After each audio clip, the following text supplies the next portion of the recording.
ओम नमः शिवाय। ओम नमः शिवाय। ओम नमः शिवाय। ओम शिवाय। ओम नमः शिवाय। ओम नमः शिवाय। ओम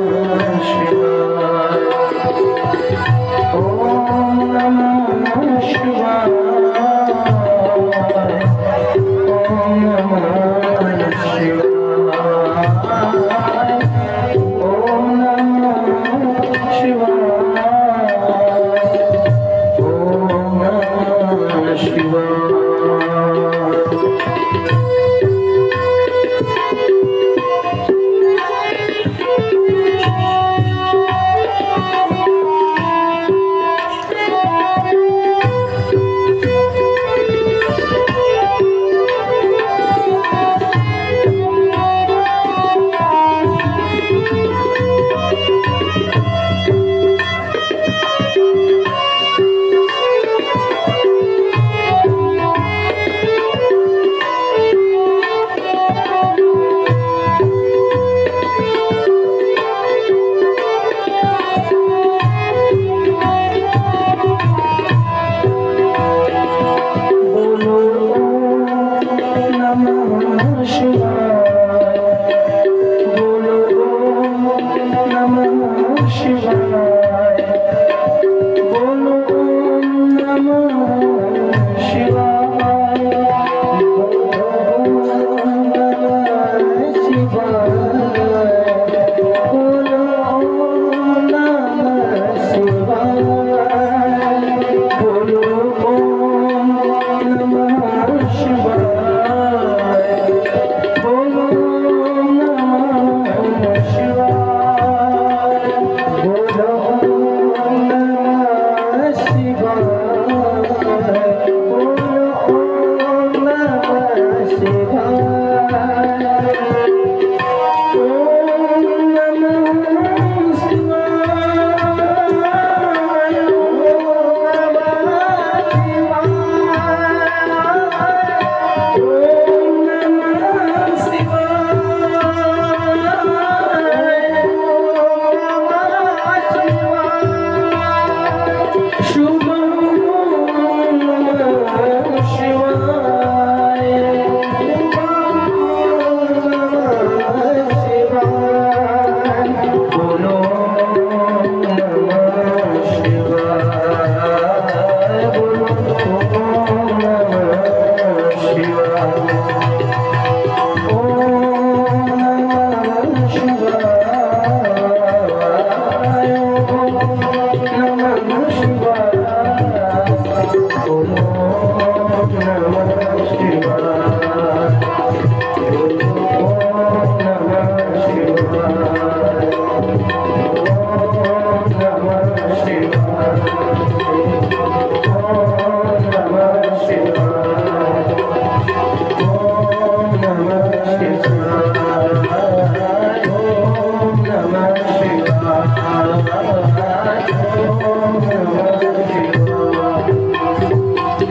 बोलिए गौरी शंकर भगवान की जय। श्री काशी विश्वनाथ धाम की जय। श्री बाबा बैजनाथ धाम की जय। श्री केदारनाथ भगवान की, श्री महाकालेश्वर भगवान की जय। श्री शिव महापुराण की जय। श्री गणपति जी महाराज की जय। श्री नंदकेश्वर भगवान की जय। स्वामी कार्तिकेय महाराज की जय। नमः पार्वती पते हर हर महादेव शंभो।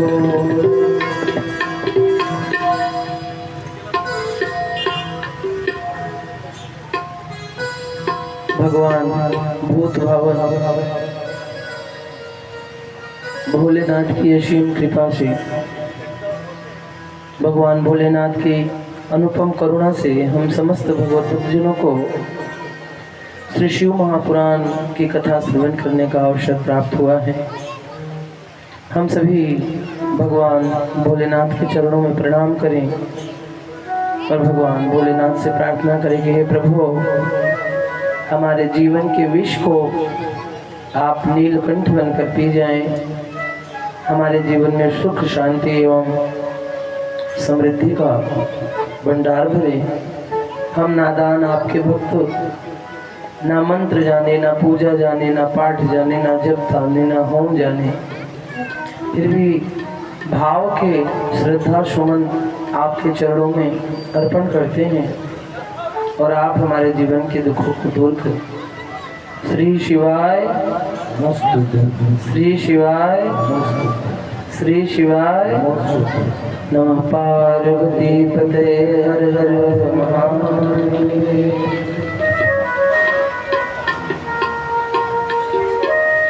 सुबह हम सभी भगवान की परम पावन पुनीत कथा को श्रवण कर रहे थे।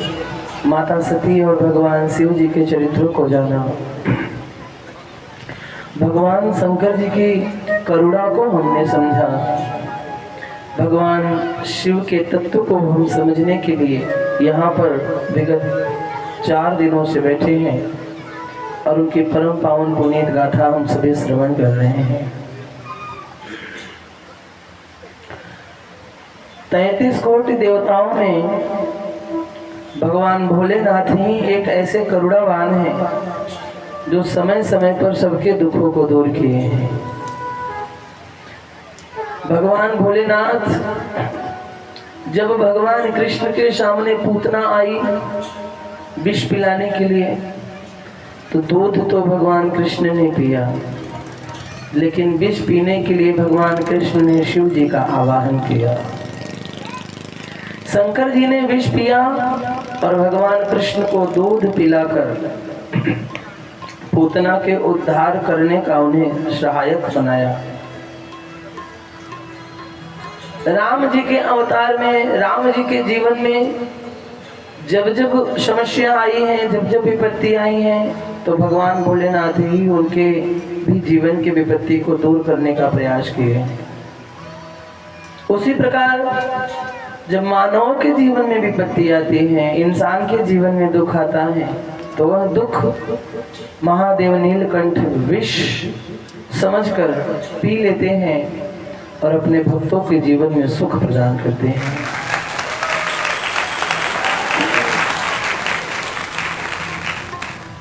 महादेव कहते हैं कि मेरी चौखट पे आना तेरा काम है, तेरी बिगड़ी बनाना मेरा काम है। भावपूर्वक, श्रद्धापूर्वक जिसने भी अपने जीवन में मेरे आचरण को लाया है, मन पूर्वक, स्नेह पूर्वक, भाव पूर्वक जिस किसी ने अपने हृदय में महादेव को स्थान दिया है, महादेव उसके समस्त दुखों को दूर करने का तुरंत प्रयास करते हैं। परंतु जो महादेव से झूठ बोलता है, जो भगवान भोलेनाथ के साथ रहकर भी उनसे छल करता है, माता सती की तरह उन्हें दुख के अग्नि में जलना पड़ता है। सुबह की कथा में आपने सुना माता सती अग्नि में जल गई। यह तो कथा है। हम सभी को इस कथा से एक सीख लेना चाहिए कि भगवान शंकर जो सबके दुखों को दूर कर रहे हैं, अपने घर के दुख को दूर नहीं कर पाए। भगवान शंकर जो सबका उपचार कर रहे हैं, जो सबका इलाज कर रहे हैं, जो सबको सुंदर मार्ग पे जाने का सलाह दे रहे हैं, वे अपने सती को सलाह नहीं दे पाए, अपने सती के मन को नहीं बदल पाए, अपने पत्नी के विचारों को नहीं बदल पाए। यह कथा हमें एक सीख देती है, हमें समझना चाहिए। हम सभी लगता है कि अपने अपने घर के महादेव ही हैं, हम सभी अपने घर के महादेव ही हैं। घर का क्लेश विष की तरह हम सभी नीलकंठ बनकर पी रहे हैं और पचा रहे हैं। घर के दुखों को, घर की समस्याओं को हम सभी नीलकंठ बनकर ग्रहण कर रहे हैं। महादेव की इज्जत, महादेव का सम्मान सारे संसार में है। महादेव की बात सब मानते हैं। महादेव जहाँ जहाँ जाते हैं वहाँ सब महादेव का सम्मान करते हैं, लेकिन अपने ही घर में हमारी कोई इज्जत नहीं है। हम कहीं भी जाएं हमारा सम्मान होता है, किसी के भी घर चले जाए तो हमारा मान होता है, लेकिन अपने ही घर में हमारा सम्मान नहीं है। वही तो महादेव है कि जहर पीकर भी चुपचाप पचा के बैठे हैं, इतने सारे अपमान के कड़वे घूंट पीकर बैठे हैं चुपचाप। किस लिए? ताकि हमारा घर सुरक्षित रहे, परिवार सुरक्षित रहे। वही महादेव हैं। दूसरों के जीवन के विष को नीलकंठ बनकर पी के पचा ले, वही इस कलिकाल का महादेव है, वही इस कलयुग का महादेव है। और दूसरी बात, जब जीवन में गैर समझ उत्पन्न हो जाता है ना, तब महाराज हमारे जीवन के रोगों को कोई नहीं दूर कर सकता। शंका सबसे बड़ा जहर है हमारे जीवन का। दो के बीच में जब जब किसी तीसरे ने दखल अंदाजी की है, तब तब दूरियां बढ़ी हैं। आज महादेव और माता सती के मध्य में शंका पैदा हो गया। महादेव ने भगवान राम को प्रणाम किया, जय सच्चिदानंद जग पावन अस कहीं चले वो मनोज नशावन। तो माता सती के मन में भ्रम हो गया कि ये प्रणाम किसको कर रहे हैं। तो माता सती, भगवान शंकर जी बोल रहे हैं कि अपने प्रभु को प्रणाम कर रहा हूं। तो माता सती मानने से इनकार करते हैं कि मैं नहीं मानती। और जिस घर में एक दूसरे के तर्क को काट दिया जाता है, जिस घर में एक दूसरे की बात काटी जाती है ना, दरार और गृह युद्ध वही प्रारंभ होता है। माता सती ने बाल छोड़ दिया, माता सती ने केस छोड़ दिया और सीता बन गई भगवान राम के सामने। महाभारत में भी द्रौपदी ने अपने केस छोड़ दिए थे। जिस केस को दुशासन ने पकड़ा था, उस केस को द्रौपदी ने छोड़ दिया और प्रतिज्ञा करती है कि इस केस को मैं तब तक नहीं बांधूंगी दुशासन, जब तक तेरे खून से इस केस को मैं धोऊंगी नहीं। और द्रौपदी ने केस खुला छोड़ दिया माताओं। एक अकेली द्रौपदी ने तब के जमाने में केस खुला छोड़ा था। इतना बड़ा महाभारत हुआ। और कलयुग में आप देखो, घर घर की द्रौपदी केस खोल कर घूम रही है। तो गृह युद्ध नहीं होगा तो क्या होगा, महाभारत नहीं होगा तो क्या होगा, क्लेश नहीं होगा तो क्या होगा, आप ही बताओ क्या होगा। एक अकेली द्रौपदी के कारण इतना बड़ा महाभारत हुआ। और जहाँ हजारों लाखों करोड़ों द्रौपदी केस खोलकर घूम रही हो, तो वहाँ महाभारत नहीं होगा तो और क्या होगा महाराज, क्लेश नहीं होगा तो और क्या होगा। कैसे जीवन में प्रेम बढ़ेगा, कैसे जीवन में एक दूसरे के प्रति सम्मान बढ़ेगा। इसलिए माताओं, यह बाल बंधा रहे, उसी में बालों की शोभा है। आपको पता है, अगर भोजन में एक बाल गिर जाता है, अगर भोजन में एक बाल गिर जाता है तो भोजन करने वाला तो चुपचाप निकाल के फेंक देता है, लेकिन जो पवित्र आत्मा वाले हैं वो तो थाली को ही खिसका देते हैं। लेकिन जिसने भोजन बनाया और उनके द्वारा वह बाल उसमें गिरा, उस महिला को कितना बड़ा दोष होता है जानते हो।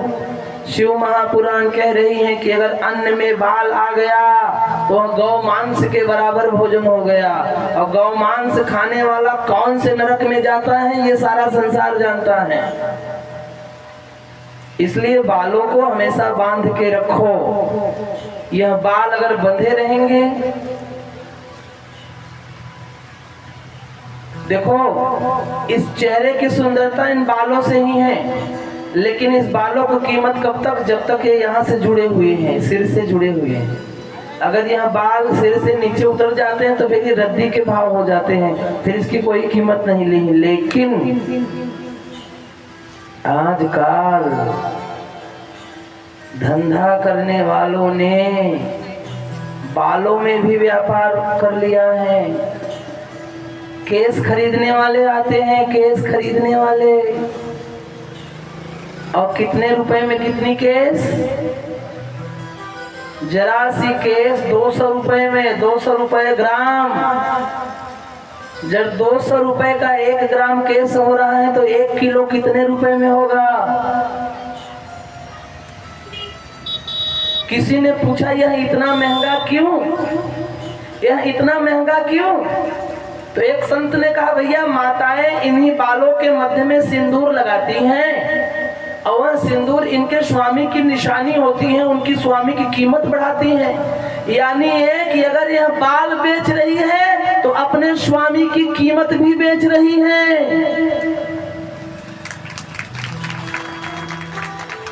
पहले के जमाने में सिंदूर मध्य में लगाया जाता था, यहाँ से मांग भरी जाती थी यहाँ तक, हाँ या ना? पहले के जमाने में माताएं सिंदूर पहनती थी, यहाँ से लेकर यहाँ तक मांग भरती थी, लगाती थी सिंदूर। कोई पूछता था इतना बड़ा क्यों? तो माताएं कहती थी कि यह जितना लंबा रहेगा मेरे सुहाग उतने ही, उनकी उम्र उतनी ज्यादा बढ़ेगी, इसलिए इतना लंबा है। आज धीरे धीरे धीरे धीरे ये कम हुआ, यहाँ आया, फिर यहाँ आया, फिर यहाँ आया, फिर यहाँ आया। अब बस जरा सा दिखता है की तुम्ही फक्त आहे, काही कामाचे नाही आहे, पण राहा तुम्ही, राहा, कामाचे काही नाही आहे तुम। आजकल तो बहुत सारी माताओं को सिंदूर पहनने में भी लाज आता है, सिंदूर पहनने में भी लाज लगती है। अरे सिंदूर पहनने में लाज नहीं लगनी चाहिए। अगर तुम्हारे माथे पर सिंदूर रहेगा तो सामने वाला आपको माता और बहन की दृष्टि से देखेगा, उन्हें पता चलेगा कि इनका विवाह हो चुका है, गले में मंगलसूत्र है, पैर में बिछिया है, माथे पर सिंदूर है, तो सामने वाले को पता चल जाएगा कि ये विवाहित महिला है, ये माँ के समान है, देवी के समान है, इनके ऊपर कुदृष्टि नहीं आती तब। लेकिन आज सिंदूर पहनने में लाज, बिछिया पहनने में लाज, चूड़ी पहनने में लाज, साड़ी पहनने में लाज। पहले के जमाने में साड़ी पहना जाता था तो ये यहाँ तक रहता था, फिर यहाँ तक आया, फिर यहाँ तक आया, फिर यहाँ तक आया, फिर यहाँ तक आया। अब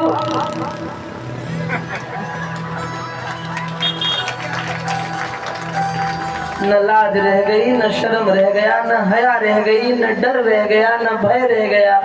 तो महाभारत नहीं होगा तो क्या होगा, तुम ही बताओ माताओं। यहाँ पे पुराने जमाने की बहुत सारी माताएं बैठी हैं, सिर पे अभी तक पल्लू उनके रखा है, देख लो। और जो नई माताएं हैं लाज लगती है उनको, लाज। जहाँ सिर ढकना चाहिए वहाँ नहीं ढकते, और जिनके सामने नहीं ढकना चाहिए उनके सामने हम डाकू बनकर निकलते हैं।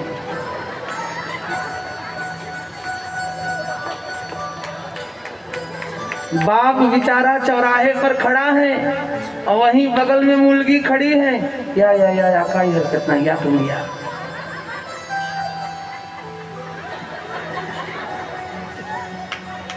घर वालों को नहीं मालूम।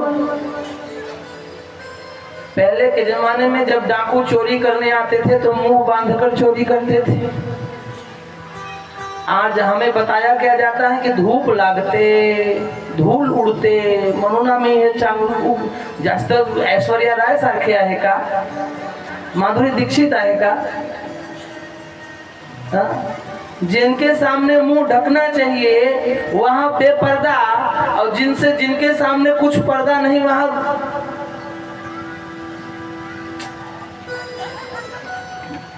काय सांगू। पहले के जमाने में मेहंदी यहाँ लगती थी, केवल यहाँ, फिर धीरे धीरे यहाँ तक बढ़ी, फिर धीरे धीरे यहाँ तक बढ़ी, फिर धीरे धीरे यहाँ तक बढ़ी। अब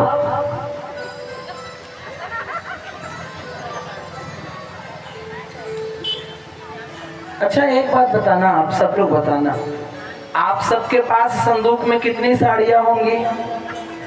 सही सही बताना, होगी कि नहीं होगी? कम से कम 20-25 साड़ी तो होगी ही होगी सामान्य महिला के सामने। और बाकी जो ज्यादा आना जाना करती हैं उनके पास कम से कम अगर संदूक खोलेंगे तो 150 साड़ी होगी अलमारी में। 150 साड़ी से कम नहीं होगी, और एक से बढ़कर एक वीआईपी साड़ी। लेकिन घर में रहेंगे तो फटे पुराने कपड़े पहन के रहेंगे। घर में रहेंगे तो बाल ऐसे रहेगा वैसे रहेगा, यहाँ कालिक लगा, यहाँ ये लगा, यहाँ वो लगा। लेकिन अगर बाजार जाना हो,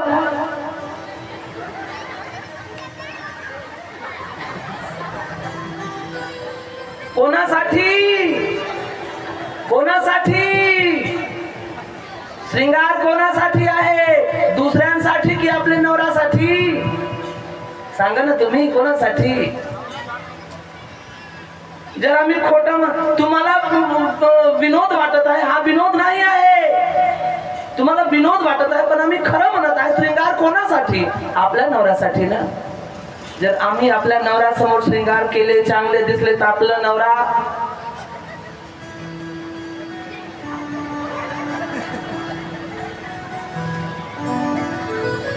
समजून घ्या। आणि जर आम्ही श्रृंगार विंगार करून बाहेर गेले, मग बाहेरच्या लोकांची दृष्टी नाही पडणार काय? हे आहे ना, त्यांच्या घरची महिला आले पहा, एडी पासून चोटी पर्यंत ढकाळ आहे सगळे, पण त्यांचे डोळे उघडे राहते। सगळे ढकला आहे पण त्यांचे डोळे उघडे आहे। आणि आमच्या इथे सगळे उघडे आहे, फक्त आमचे डोळेच बंद आहे।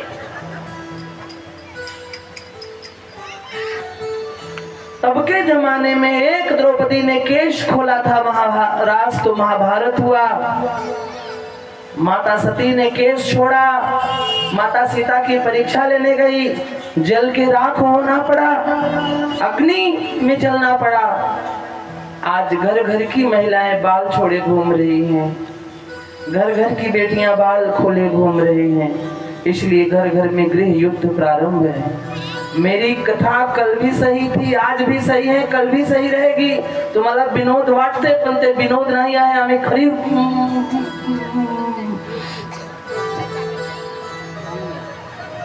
सांगून राहिलो, बोलतो।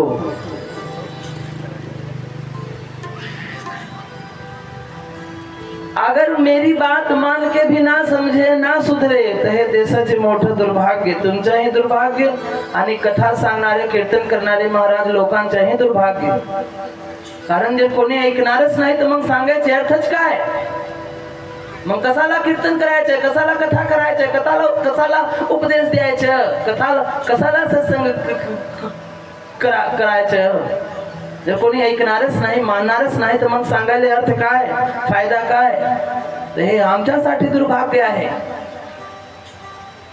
सांगायसाठी लोक लय लय चांगला सांगते। महाराज तुकडोदासजी गेले सांगत, मित्रांनो तुम्ही दारू सोडा आणि पाणी प्या। लोक एवढे नालायक, एवढे नालायक। ओ महाराज तुम्ही जसं सांगितलं मी तसंच करणार। संध्याकाळी दुकानात गेले, दारू आणले, पाणी आणले, सोडाही पण आणले, तिघं एकामधून मिळवून पिऊ लागले। तुकडोदासजी म्हटले आम्ही हे तर नाही सांगितले होते, आम्ही तर फक्त हे सांगितले होते की बा तुम्ही दारू सोडा आणि पाणी प्या। लोक तिघं एकामधून मिळवून पिऊ लागले। सोडाला अर्थ ते सोडा मध्ये छोड़ना नहीं समझे, सोडा का अर्थ उन्होंने अपने तरीके से लगा लिया। जिसको जो अच्छा लग रहा है वो अपने अपने तरीके से ले रहा है भैया।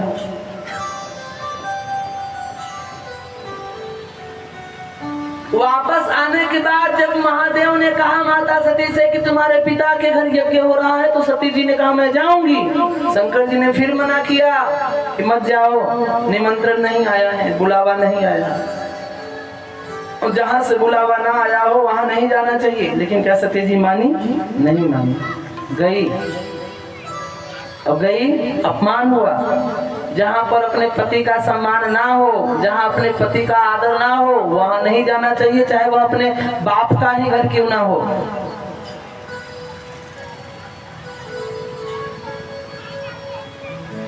यद्यपि मित्र पति गुरु गृह गेहा, जायो बिनु बोले न संदेहा, तदपि विरोध मान जह कोई, तो कहाँ गए कल्याण न होई।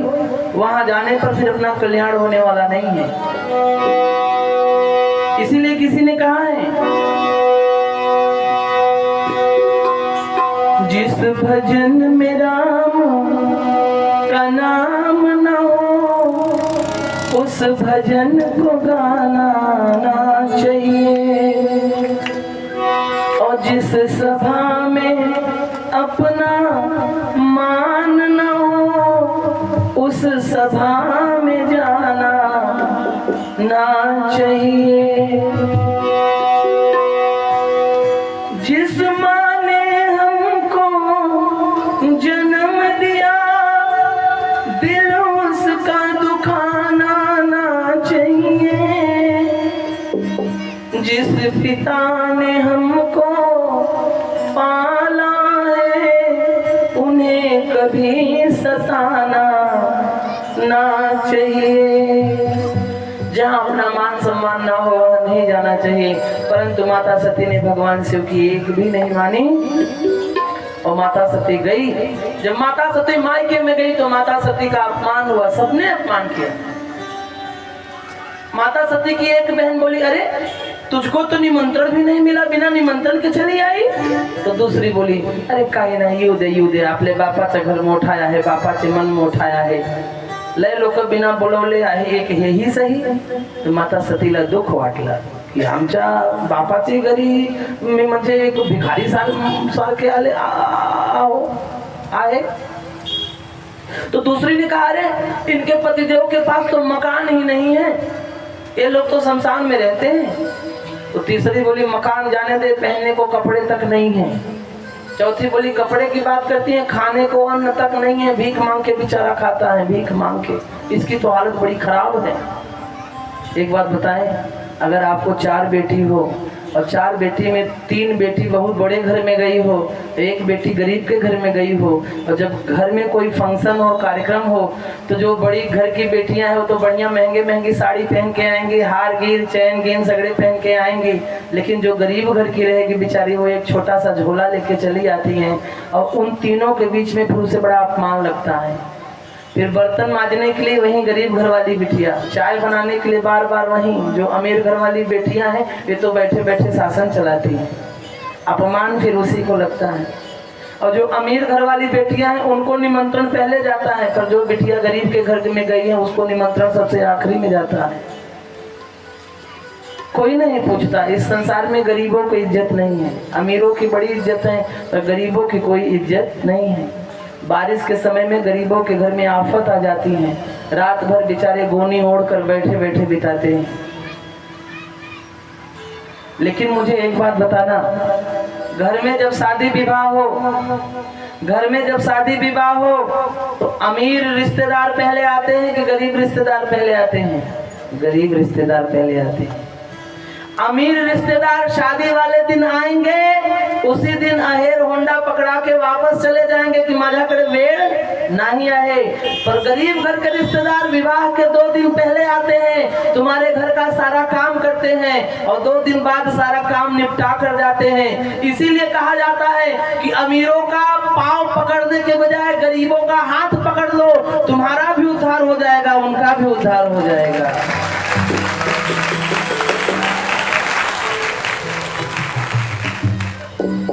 सबका कल्याण हो जावे, सबका उद्धार हो जावे। माता सती चुपचाप है।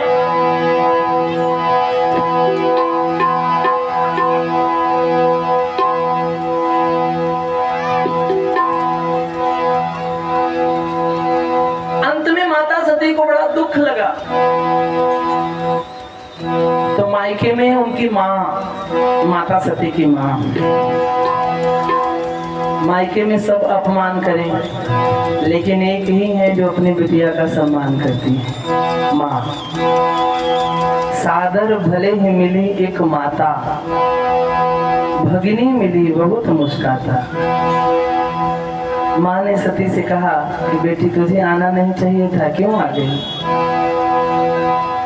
तो सती ने कहा, माँ वहाँ वे भी हमसे बातचीत नहीं करते, बड़ा बुरा लगता है, वहाँ मन नहीं लग रहा था, केवल मैं तो तुझसे मिलने चली आई, मैं इन लोगों के कारण थोड़ी आई। माता ने कहा कि बेटा चल बैठकर जल वगैरह ग्रहण कर ले। तब तक दक्ष जी आगे, खबरदार जल पूछा तो। सती जी ने कहा आपने हमारे स्वामी को निमंत्रण क्यों नहीं दिया? दक्ष ने कहा हम उन्हें भगवान थोड़ी मानते हैं, हम उन्हें भगवान नहीं मानते इसलिए निमंत्रण नहीं दिए। सती ने कहा तो मुझे क्यों निमंत्रण नहीं दिया? क्योंकि तेरा नाता उससे जुड़ा है। तू उस गंजेड़ी के साथ रहती है, भंगेड़ी के साथ रहती है, तू उस नशेड़ी के साथ रहती है। सती जी ने कहा बाबूजी खबरदार, आप मेरे पिता हो, वे मेरे पति हैं। हमारा उनका भले आपस में कितना तू मैं हो, लेकिन फिर भी वे मेरे श्रृंगार हैं, वे मेरे पति हैं। अब एक भी लफ्ज उनके विषय में बुरा मत बोलना। मैं विवाह करने नहीं गई थी, आपको ढूंढने गए थे। चाहे गंजेड़ी हो, चाहे नशेड़ी हो, चाहे भंगेड़ी हो, चाहे जो कुछ हो, मेरे लिए तो वही सब कुछ है।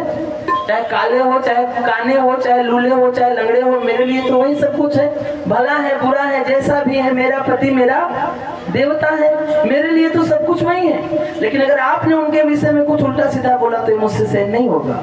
और सही बात, एक भारतीय महिला सब कुछ सह ले लेकिन अपने पति का अपमान नहीं सहन कर सकती, क्योंकि पति से ही उसके जीवन की सुंदरता है। पति ही है तो सब कुछ है, पति है तो सारे संसार का सुख है, और पति ही नहीं तो सारा सुख रहने के बाद भी जीवन दुख में है। नदी घाट बिन, गांव हाट बिन, चक्की पाट बिना, कुछ चीजों के बिना कुछ चीजें अधूरी होती हैं। दोनों एक दूसरे के पूरक हैं।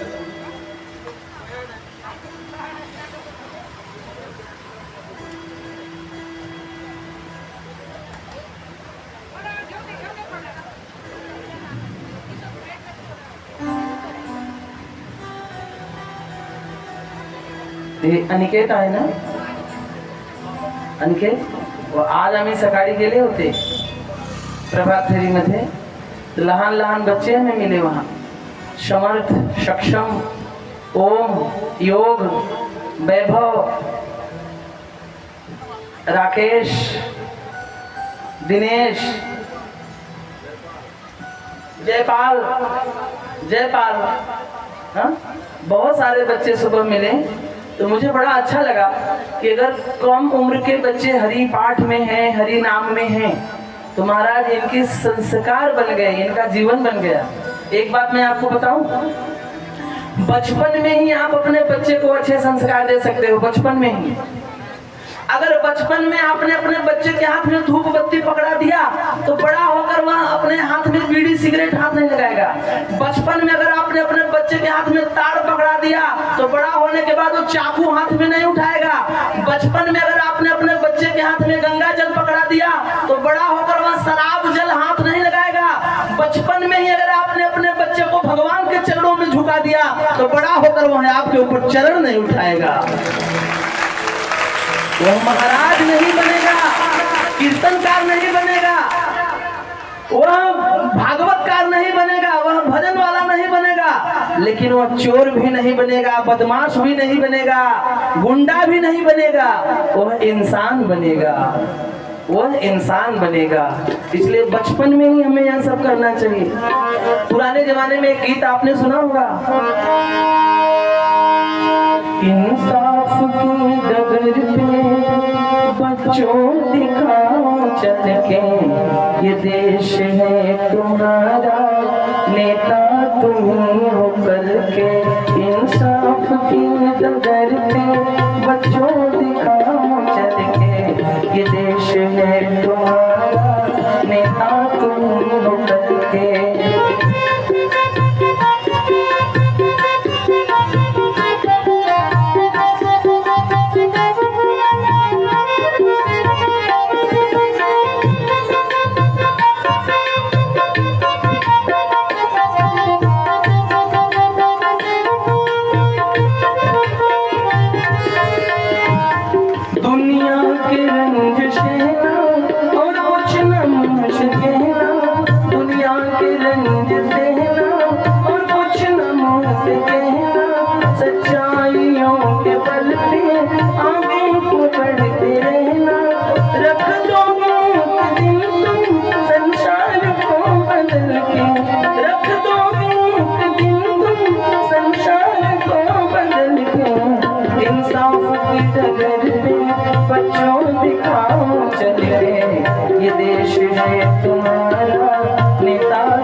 पार्वती पते हर हर महादेव। बच्चों को आप बचपन में ही स्वामी विवेकानंद की प्रेरणा दे सकते हो, इसलिए बचपन में अपने बच्चे को डराना नहीं चाहिए। बचपन में हम लोग जब बच्चा दूध नहीं पीता है तो हम लोग उसे डराते हैं, पी ले नहीं तो भूत आएगा, पी उठा ले जाएगा तुझे। हाँ, कभी नहीं डराओ। अगर आपने अपने बच्चे को डराया तो फिर बच्चा बड़ा होकर डरपोक ही बनेगा, हिम्मती नहीं बन सकता। बच्चे को डराना बिल्कुल नहीं चाहिए। बच्चा रात में सोता नहीं है तो हम लोग डराते हैं, सो जा सो जा सो जा, नहीं भूत आएगा उठा ले जाएगा। ऐसी गलती कभी नहीं करो, बच्चे को बिल्कुल नहीं डराओ। देखो तो सही, आप छोटे से बच्चे के हाथ में पकड़ा दिया जाता है।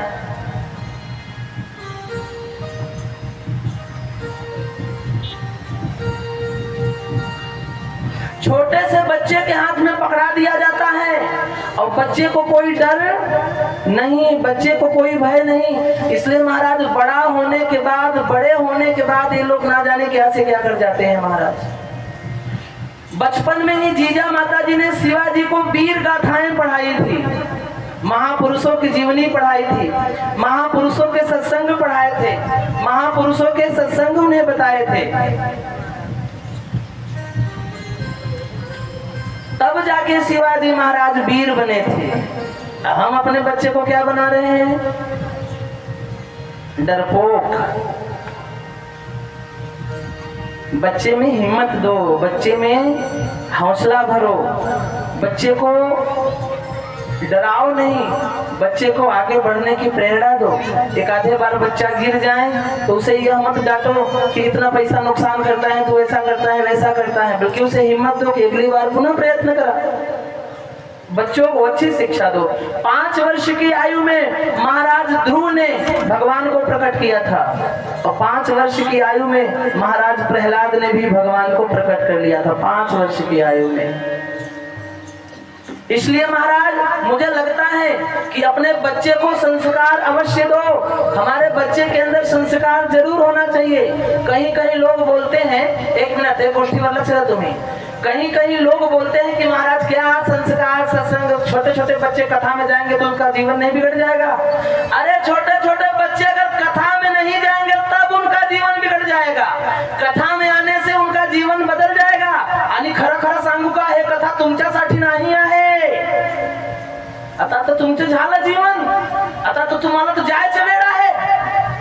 आता हे कथा तुमच्यासाठी नाही आहे, कारण तुमचं जे काही होतं ते सगळे झाला, पण ज्यांच्यासाठी हे कथा आहे ते कथामध्ये येतच नाही आहे, ते तिकडे बसून बसून कैराम केलं,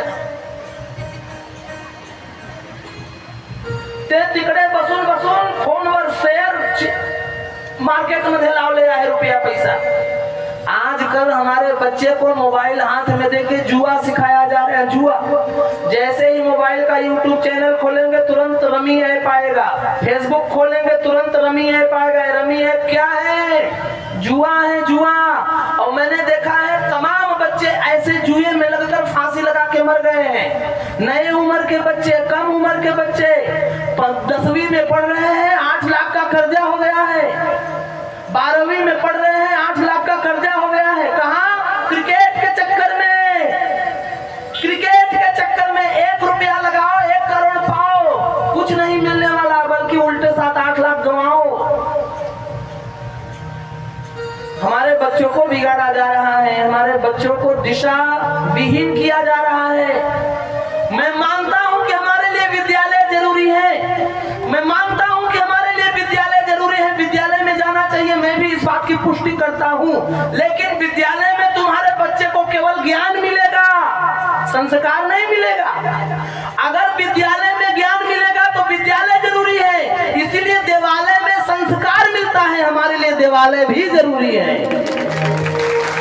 हमारे लिए विद्यालय भी जरूरी है, देवालय भी जरूरी है। देवालय अगर सही रहेगा तो धर्म सही रहेगा, धर्म सही रहेगा तो संस्कृति सही रहेगी, संस्कृति सही रहेगा तो संस्कार सही रहेगा, और संस्कार सही रहेगा तो हमारे यहाँ वृद्ध माँ बाप वृद्धाश्रम में नहीं, अपने ही घर में सम्मान पाएंगे।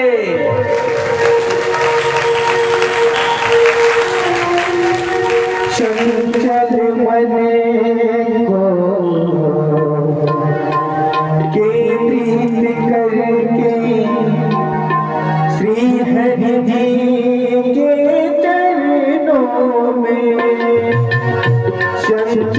मन को केंद्रित करके श्री हरि जी के चरणों में हो कपिला समय ना गवाना कुछ भी नहीं है सपनों में छोड़ो आलस सकल विश्राम छोड़ो आलस सकल विश्राम रे हरे राम सिया राम रे हरे राम सिया राम बोले पिंजरे बोले पिंजरे हरे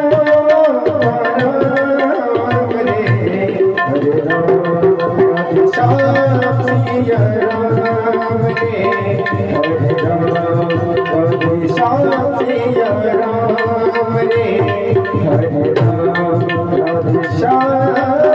सिया राम। हमारे यहाँ दोनों जरूरी है महाराज। विद्यालय भी जरूरी है, देवालय भी जरूरी है। विद्यालय में ज्ञान मिलता है, देवालय में संस्कार मिलता है। और अपने गांव में वही संस्कार देखने को मिला आज सुबह, जब बच्चे 10-12 बच्चे हमारे साथ गए। एक छोटा सा है, उसका क्या समर्थ नाम है, क्या नाम है, समर्थ, छोटा सा है। जब बाबा लोग गा रहे थे, कुछ तो भजन गा रहे थे, तो छोटा सा उसने भी बड़ी तेजी से गाया। मैंने कहा वाह। कल हम लोग मनोज सरलावार का लड़का है, छोटा सा है। फोटो लिया है मैंने, उसको जीवन मोदिलवार ग्रुप में मैंने डाला है। आप देखेंगे उसको तो जानेंगे। छोटा सा ही है, दो है, दो। अच्छा, एक की टोपी गिर गई तो दूसरे ने टोपी निकाल के उसको अच्छे से बना के लगाया। मुझे बड़ा अच्छा लगा। बड़ी मुझे भी दो हैं, एक 8 साल का है, 11 साल का हो गया अभी। तो बड़ा वाला पूजा करने जाता है तो उसके पीछे पीछे छोटा भी जाता है। तो दोनों एक साथ में, छोटी सी बाल्टी है, वही बाल्टी भर के जल लेके मंदिर में जाते हैं। पूरा मंदिर धोते हैं दोनों, और पूरे मंदिर में जितने भी देवी देवता बैठे सब में चंदन लगाते हैं। स्नान करने के बाद स्कूल जाने से पहले 20 मिनट वे लोग मंदिर में ही रहते हैं। फिर जब आते हैं, मैं घर पे रहता हूँ, तो ये दोनों पहले मुझे प्रणाम करते हैं, फिर अपनी माँ को प्रणाम करते हैं, दादी माँ को प्रणाम, सबको प्रणाम करते हैं। पढ़ने में भी होशियार है, भजन भी बढ़िया गाते हैं। बड़ा वाला ढोलक बड़ा बढ़िया बजाता है, छोटा वाला बड़ा अच्छा गाता है। देखो, आप जैसे संस्कार अपने बच्चों को देंगे वैसे ही संस्कार में वे ढलेंगे। अगर बाप दारू पीता होगा तो फिर बच्चा भी पीछे से पिएगा। बाप बैठकर खैनी खाता होगा तो बच्चा भी पीछे से खाएगा। कोई ना कोई तो बिगड़ेगा, कोई ना कोई तो आदत लाएगा अपने अंदर ना, कि हमारा बाप जब ऐसा करा तो हम काहे न करें। इसलिए महाराज, पहले हम अपने आप को संवारे, अपने आप को सुधारे, अपने आप को बनाए। हम बदलेंगे जग बदलेगा, हम बदलेंगे जग सुधरेगा। तो माता सती जल के राख हो गई महाराज। और जब माता सती जल की राख हो गई, यह समाचार भगवान भोलेनाथ को मिला। भगवान भोलेनाथ क्रोधित हुए और भगवान भोलेनाथ माता सती के शव को लेकर नाचने लगे चारों तरफ। तब भगवान विष्णु ने चक्र सुदर्शन से माता सती के शरीर को काट दिया, उनके अंगों को काट दिया। उनके अंग इस धरती पर 51 जगह गिरे, और 51 जगह जहाँ जहाँ माता सती के अंग गिरे वहाँ वहाँ एक एक शक्तिपीठ का निर्माण हुआ। जैसे मनसा देवी धाम, ज्वाला देवी, नैना देवी, वैष्णो देवी, कामाख्या देवी, ज्वालामुखी,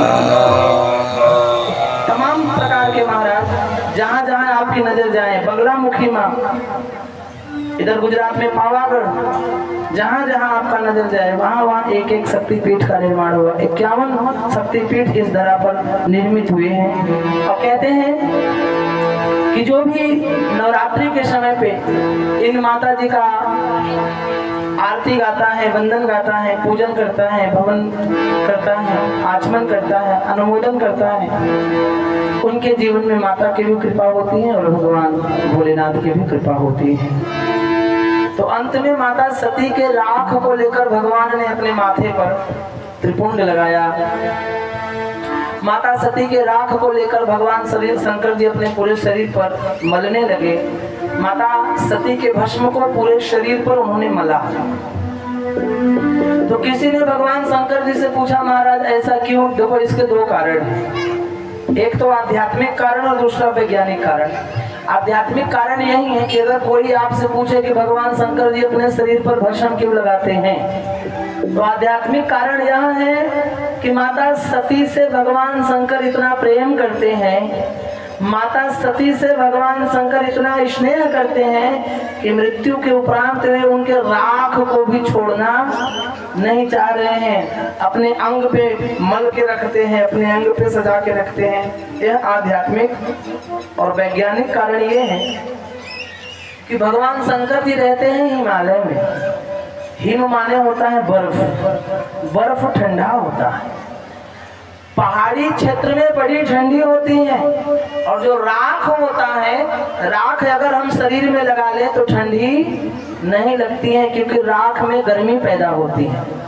शंकर जी के जितने भी भक्त हैं, आप देखो सभी भक्त राख लगाए रहते हैं, माथों में, आंखों में भस्म सब लपेटे रहते हैं और नंगे धड़ंगे रहते हैं।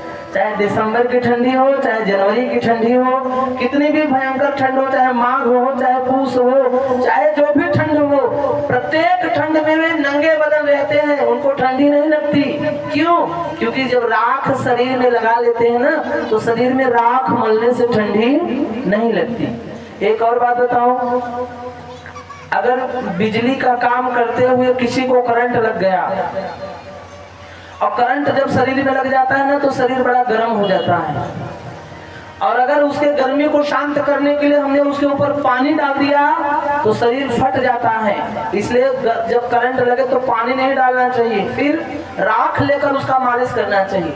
राख के मालिश करने से गर्मी बाहर आ जाता है। दोनों बातें हैं, राख गर्मी भी पहुंचाता है और ठंडी भी पहुंचाता है। अगर शरीर को ठंडे की जरूरत है तो राख अगर गर्मी में लगाओगे तो गर्मी में राख ठंडा करता है, और अगर शरीर को गर्मी की जरूरत है तो ठंड में अगर आप राख मलोगे तो शरीर में वह राख गर्मी प्रदान करता है। ये दोनों वैज्ञानिक कारण है। इसीलिए शंकर जी राख ज्यादा लपेटते हैं, भस्म ज्यादा लपेटते हैं, क्योंकि वे हिमालय पर्वत की गुफाओं में रहते हैं और महाराज वहाँ ठंड बहुत लगता है, इसलिए भगवान भोलेनाथ भस्म धारण करते हैं। अब माता सती जी ने मृत्यु के उपरांत भगवान से एक ही वरदान मांगा कि हे प्रभु, अगले जन्म में भी मुझे पति के रूप में शिव मिले। मरत समय हरिशन वर मांगा, मरत समय हरिशन वर मांगा, जन्म जन्म शिव पद अनुरागा, जन्म जन्म शिव पद अनुरागा। शिवनाथ तेरी महिमा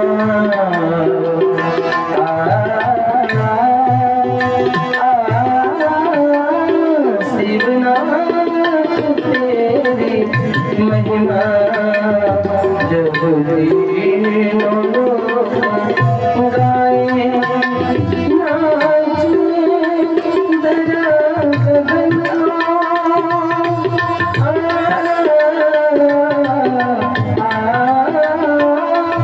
नाचे दरा गगन, झूमे दशों दिशाएं, शिवनाथ तेरी महिमा, जब तीनों लोग गाए शिवनाथ तेरी महिमा, जब तीनों लोग गाए।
कहानी मेरा दुख काटे जावा भोले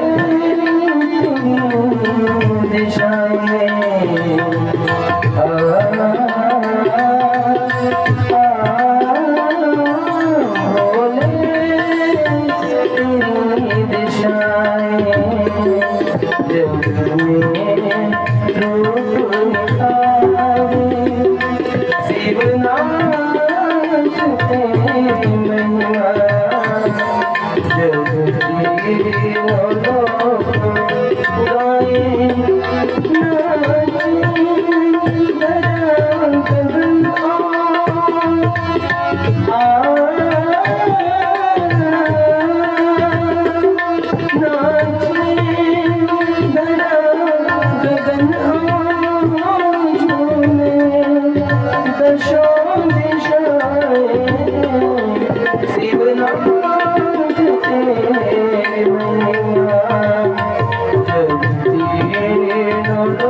गौरी शंकर भगवान की नमः पार्वती तो जब माता सती ने भगवान से प्रार्थना किया कि मुझे अगले जन्म में भी पति के रूप में शिव मिलना चाहिए, इसीलिए मरत समय हरि सन बर भागा जन्म जन्म शिव पद अनुरागा ते ही कारण हिमगिरि गृह जाई जन्मी पार्वती तनु पाई। इसी कारण माता सती का अगला जन्म पर्वत राज हिमालय के घर में हुआ। बाप का नाम हिमालय, माँ का नाम मैनावती और भाई का नाम मैनाक। बोली पार्वती मैया की, शैलजा भवानी की, अम्बे मात की, दुर्गे मात की। पर्वत की बेटी होने के कारण, पर्वत की बेटी होने के कारण उनका नाम पड़ गया पार्वती। शैल पुत्री होने के कारण, शैल की बिटिया होने के कारण उनका नाम पड़ गया शैलपुत्री। अन्न का त्याग कर दिया था भगवान भोलेनाथ को पाने के लिए, पत्ते खाकर रहती थी, इसीलिए उनका नाम पड़ गया था अपर्णा। अन्नों का भी त्याग कर दिया था, उसके बाद भी सबके पास धन और अन्न की भरपूर होती थी, इसीलिए उनका नाम पड़ गया अन्नपूर्णा। भोजन वाले कमरे में, रसोई घर में अन्नपूर्णा मैया की एक तस्वीर जरूर लगानी चाहिए। भोजन वाले कमरे में रसोई जिसको बोलते हो, आप लोग क्या बोलते हो? किचन।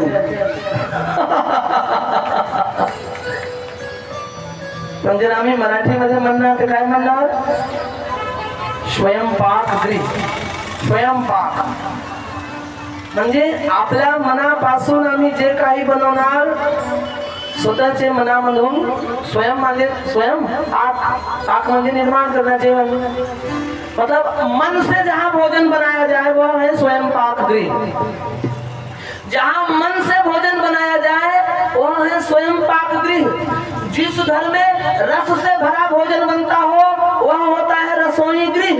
लेकिन जहाँ रात दिन किच किच किच किच किच किच किच किच सगळे काम मी करू, सगळे काम मी करू, ते काही नाही करणार, ते काही नाही करणार, त्याला म्हणते किचन।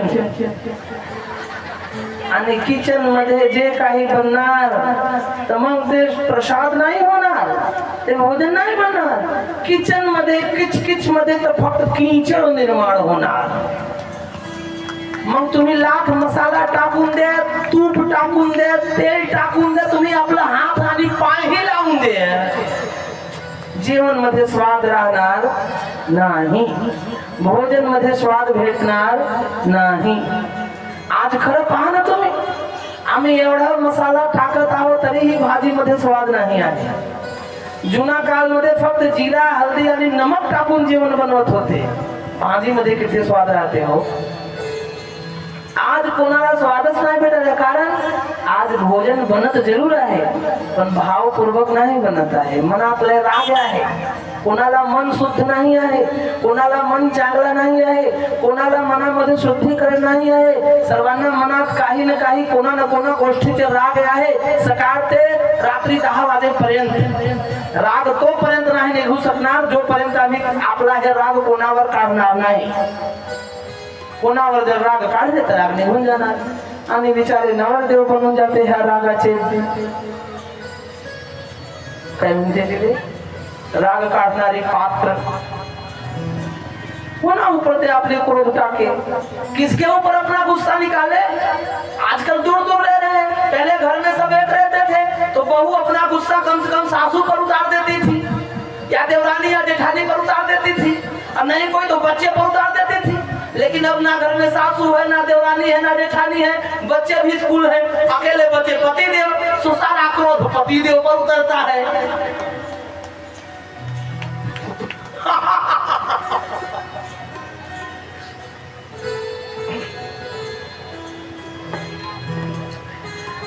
पहले के जमाने में माताएं झाड़ू लगाती थी तो भी भजन गाती थी, पोंछा लगाती थी तो भी भजन गाती थी, गेहूं चुनती थी तो भी भजन गाती थी.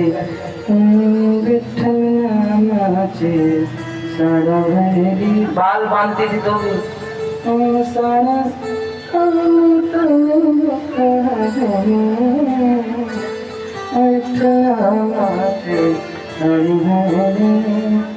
पहले के जमाने में भजन गाते गाते काम होता था, भजन गाते गाते रोटी बनता था, भजन गाते गाते स्वयं पाक तैयार किया जाता था. तो भजन गाते गाते जो भोजन बनता है ना वो प्रसाद बनकर तैयार होता है. किच में जो भोजन बनता है वो कीचड़ बनकर तैयार होता है. इसलिए रसोईया में जाओ तो भजन गाते गाते जाओ, घर में रहो तो सोकर उठो तो राम राम, सोने जाओ तो श्याम श्याम, कहीं जाओ श्री शिवाय नमस्तुभ्यम, कहीं से आओ श्री शिवाय नमस्तुभ्यम, बैठो श्री शिवाय नमस्तुभ्यम, मिलो श्री शिवाय नमस्तुभ्यम, झाड़ू लगाओ श्री शिवाय नमस्तुभ्यम, बाल बांधो श्री शिवाय नमस्तुभ्यम, भोजन बनाओ श्री शिवाय नमस्तुभ्यम. मग पहा तुमच्या घरी मसाला नाही राहणार तरीही जेवण भगवंताचे प्रसाद बनणार.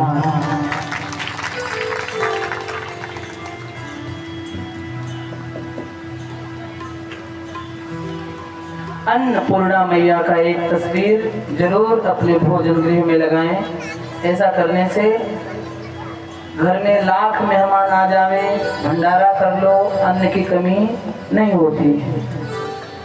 एक घोड़े की तस्वीर आती है, उसमें 7 घोड़े रहते हैं, पीछे सूर्योदय होता रहता है, समुद्र में घोड़े दौड़ते रहते हैं. उन घोड़ों की भी तस्वीर को लाके हमें अपने बैठक गृह में लगाना चाहिए. घोड़े का मुंह हमारे घर के अंदर आता हुआ हो. आप बड़े बड़े डॉक्टरों के ऑफिस में अगर गए होंगे तो बड़े बड़े डॉक्टर के चेंबर में उन घोड़ों की तस्वीर लगी है, क्योंकि वास्तु के हिसाब से वह तस्वीर हमारे लिए लाभदायक होता है. आप घर में प्रवेश करो तो घर में प्रवेश करते हैं घोड़े का मुख अंदर जाता हो, ऐसी दीवार पे घोड़ा लगा देना चाहिए. या ये कह लो कि जहाँ हमारी टीवी लगी है वो दीवार में या उसके ऊपर या उसके नीचे या कहीं भी स्थान देखकर या इसी दीवार पर लगे तो घोड़े का मुंह अंदर की ओर हो, ऐसा लगाना चाहिए. और सूर्योदय हो रहा हो. आजकल 2 प्रकार की तस्वीरें बाजार में मिल रही हैं, एक नीले रंग की और एक पीले रंग की. नीले रंग वाला यानी अंधेरा है, पीले रंग वाला यानी सूर्योदय हो रहा हो. तो सूर्योदय वाली ही तस्वीर लाइए, आप उसे अपने बैठक में लगाइए. अन्नपूर्णा मैया की तस्वीर लाइए, उसे अपने भोजन गृह में लगाइए. सुबह सुबह सोकर उठे तो स्नान करने के बाद एक दीपक जलाइए. एक दीपक जला के आप अपने भोजन के कमरे में रखिए, क्योंकि वह अन्नपूर्णा देवी का स्थान है, मंदिर है. और अपने दरवाजे पर भी सुबह सुबह सोकर उठिए तो नहाने के बाद एक दीपक जरूर जलाइए. सुबह भी जलाइए, शाम को भी जलाइए, दोनों समय जलाइए. क्यों? क्योंकि दिया लक्ष्मी का प्रतीक होता है. दिया जलता है तो लक्ष्मी प्रसन्न होती है दीपक के जलने से. लक्ष्मी का भाई है चंद्रमा, लक्ष्मी का भाई है चंद्रमा, जिन्हें आम्ही काय म्हणते चंदा मामा. लक्ष्मी आमची आई आहे, आईचा भाऊ आपले मामा लागणार ना, म्हणून आम्ही त्याला म्हणते चंदा मामा. लक्ष्मीचा जन्म समुद्रमध्ये झाला आहे, चंद्रमाचाही जन्म समुद्रमध्ये झाला आहे, म्हणून ते आपले मामा आहे. मामा जोपर्यंत जडत राहते तो मामा जोपर्यंत म्हणजे दिसत राहते तर आईला चांगला वाटते की हा भाव. म्हणून एक दीपक चंद्रमा के नाम का चंद्र दीपक होना चाहिए, भोजन वाले भी कमरे में और अपने घर के ठीक सामने मुख्य दरवाजे पर भी, सुबह और शाम दोनों समय. माता पार्वती जी धीरे धीरे धीरे धीरे धीरे धीरे बड़ी होने लगी. एक दिन भगवान देवर्षि नारद जी पुनः हिमालय पर्वत के यहाँ पहुंचे. हिमालय पर्वत के यहाँ पहुंचकर माता पार्वती जी का हाथ देखा. हिमालय ने कहा महाराज मेरी बिटिया का हाथ देखिए, क्या भाग्य है, क्या इसका रेखा है. तो देवर्षि नारद ने हाथ देखा तो हाथ देखकर बताएं कि महाराज आपकी बिटिया की जो रेखा है बड़ी सुंदर रेखा है. आपकी बिटिया की रेखा बता रही है कि इनको जो घर और वर मिलने वाला है बड़ा सुंदर मिलने वाला है. सदा अचल एहि कर अहिवाता यही ते यस तय है पितु माता. आपकी बिटिया का विवाह जिस आदमी से होगा वो अखंड होगा, अमर होगा, कभी मरेगा नहीं. अब आपकी बिटिया के द्वारा आप दोनों का नाम संसार में अमर होगा. जब जब आपकी बेटी का नाम लिया जाएगा तब तब आप दोनों का नाम समाज में संसार में लिया जाएगा. परंतु महाराज एक समस्या है, आपकी बिटिया का विवाह जिसके साथ होने वाला है उसके अंदर दो चार दोष हैं. बोले क्या दोष है? नारद जी ने कहा अगुण, गुण नहीं है, अमान, मान सम्मान की चिंता नहीं, मातु पितुहीना, माता पिता भी नहीं है, अनाथ है. अगुण अमान मातु पितुहीना उदासीन, बड़े उदास बैठे रहते हैं, जैसे मानो सब संशय छीना, जैसे मानो कि दुनिया भर का बोझ इन्हीं के सिर पे हो. भाई यही है, बिल्कुल है, इसमें कोई दो राय थोड़ी. पूरे संसार का बोझ तो यही उठाए हैं. नारद जी कह रहे हैं भैया एक और बात है. क्या? बोले जोगी जटिल अकाम मन, जोगी होंगे बड़े कठिन होंगे, मन में कोई काम नहीं. नगन यमंगल वेश अस स्वामी एहि कर मिलई हंस परी अस रेख. आपकी बिटिया का विवाह जिसके साथ होगा वो जोगी होगा, जटिल होगा, बिना काम का होगा. अरे भैया बिना काम का तो ये है, कामदेव को जिन्होंने जला दिया हो वो काम वाला कैसे रह सकता है? जिन्होंने कामदेव का नाश कर दिया हो उनके जीवन में काम कैसे रह सकता है? जोगी जटिल अकाम मन नगन अमंगल वेश. अमंगल वेश, अमंगल वेश क्या? बोले भैया नर कंकाल की माला, हड्डियों की माला धारण किए रहेंगे. तो बोले कोई और की हिम्मत है जो नर कंकाल की माला धारण कर ले? कोई और है जो हड्डियों की माला धारण कर ले? कोई नहीं है. वो तो अकेला और केवल अकेला 33 कोटि देवताओं में देवाधिदेव महादेव ही है महाराज. कि जिसे सब त्याग दे उसे महादेव स्वीकार करता है, जिसका सब अनादर करे उसे महादेव स्वीकार करता है, जिसको कोई ना पूछे उसे महादेव स्वीकार करता है. बैल, गाय का तो दूध सब निकाल के गाय को बांध ले, लेकिन बैल बेचारे की बड़ी दुर्दशा. सवेरे से लेकर शाम तक खेत में काम करते करते बेचारा मरे. गाय की रोज पूजा हो रही है, बैल की नहीं. सो बैल बेचारा रोते रोते शंकर जी के पास गया, बोला प्रभु जिनके द्वारा हमारा जन्म हुआ है और जिनके द्वारा गैया माता का जन्म हो रहा है उनकी बड़ी पूजा और बाप की बड़ी बेइज्जती. शंकर जी ने कहा बाप की कभी बेइज्जती नहीं हो सकती, चल आज से तू हमारे साथ. सो गैया भगवान कृष्ण के साथ खड़ी हो गई. शंकर जी ने कहा वो तो कभी कभार पूजे जाएंगे.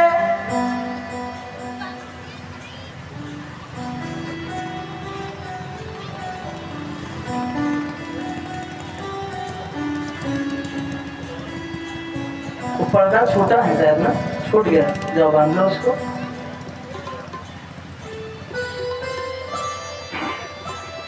शंकर जी ने कहा गैया तो कृष्ण भगवान के साथ है, जब कृष्ण जी की पूजा होगी अष्टमी पे या कभी कभार या जब कोई मंदिर जाएगा तभी गैया की पूजा होगी, लेकिन अब तू 24 घंटे मेरे साथ रहेगा।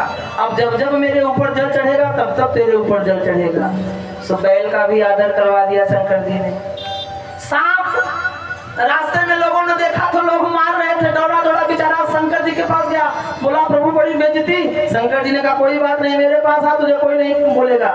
लगा लिया गले से, उसकी भी पूजा हो रही है। चंद्रमा टेढ़ा मेढ़ा है, सूर्य को रोज जल देते हैं, सूर्य को रोज नमस्कार करते हैं, पर चंद्रमा या तो द्वितीया के दिन या चतुर्थी के दिन, बाकी दिन चंद्रमा की ओर कोई देखता ही नहीं है। शंकर जी ने कहा बेटा चिंता मत कर, मेरे पास माथे पर बैठ जा, जब जब मेरी पूजा तब तब तेरी पूजा, 24 घंटे तेरी पूजा।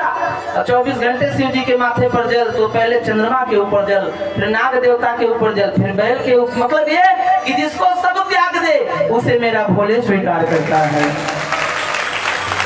संसार में अगर हर जगह से हारे हो, कहीं काम ना हुआ हो, संसार में सबने त्याग दिया हो, संसार में सबने ठुकराया हो, संसार में सबने अपमानित किया हो, तो एक बार भोले की शरण में आ जाओ। चंद्रमा समझकर भोलेनाथ अगर तुम्हें अपने सिर पे बिठा लिए ना, तो उसी दिन से तुम्हारी सम्मान संसार में इज्जत बढ़ जाएगी, सम्मान बढ़ जाएगा, मान बढ़ जाएगा। एक बार किसी न किसी तरीके से परम पिता परमात्मा जगत नियंता जगदाधार भगवान भोलेनाथ की शरण में आओ तो महाराज हिमाचल ने कहा महाराज हमारी फूल जैसी बेटी और ऐसा नंगा धड़ंगा दुल्हा मिल गया भैरव बाबा जैसा, तो फिर महाराज अच्छा नहीं है। तो नारद जी ने कहा एक उपाय है, अगर आपकी बिटिया शंकर जी की पूजा करे तो शंकर जी ये भाग्य बदल सकते हैं। माता पार्वती जी तैयार हो गई, लेकिन नारद जी ने कहा शंकर जी जब तक गुरु नहीं बनाओ तब तक प्रसन्न नहीं होते हैं। तो बोले महाराज गुरु तो आतापर्यंत आम्ही केलेच नाही। पार्वती आई म्हटली महाराज एक काम करो, तुम्ही माझे गुरु होऊन जा। मग देव ऋषी नारद पार्वती आईचे झाले गुरु, ते दिले त्याने मंत्र, आणि मग पार्वती आई गेली जंगलात तपस्यासाठी आणि भगवान शंकर जी को प्रसन्न करने के लिए। हरि ओम नमः शिवाय, हरि ओम नमः शिवाय, श्री शिवाय नमस्तुभ्यं, श्री शिवाय नमस्तुभ्यं। सब बोलिए श्री शिवाय नमस्तुभ्यं, श्री शिवाय नमस्तुभ्यं, श्री शिवाय नमस्तुभ्यं, श्री शिवाय नमस्तुभ्यं, श्री शिवाय नमस्तुभ्यं, श्री शिवाय नमस्तुभ्यं, श्री शिवाय नमस्तुभ्यं, श्री शिवाय नमस्तुभ्यं, श्री शिवाय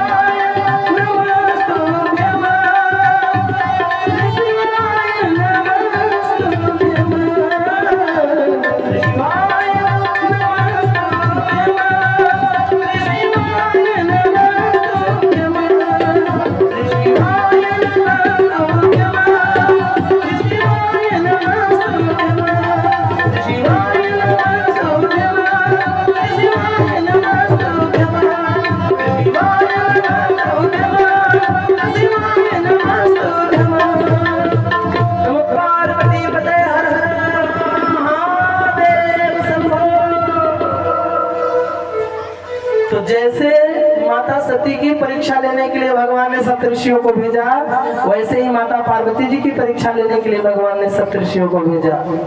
माता पार्वती जी की परीक्षा लेने आए सप्तऋषि। सप्तऋषियों ने कहा कि देवी आप किसकी तपस्या कर रही हो? उन्होंने कहा भोलेनाथ की। क्यों? पति के रूप में चाहिए।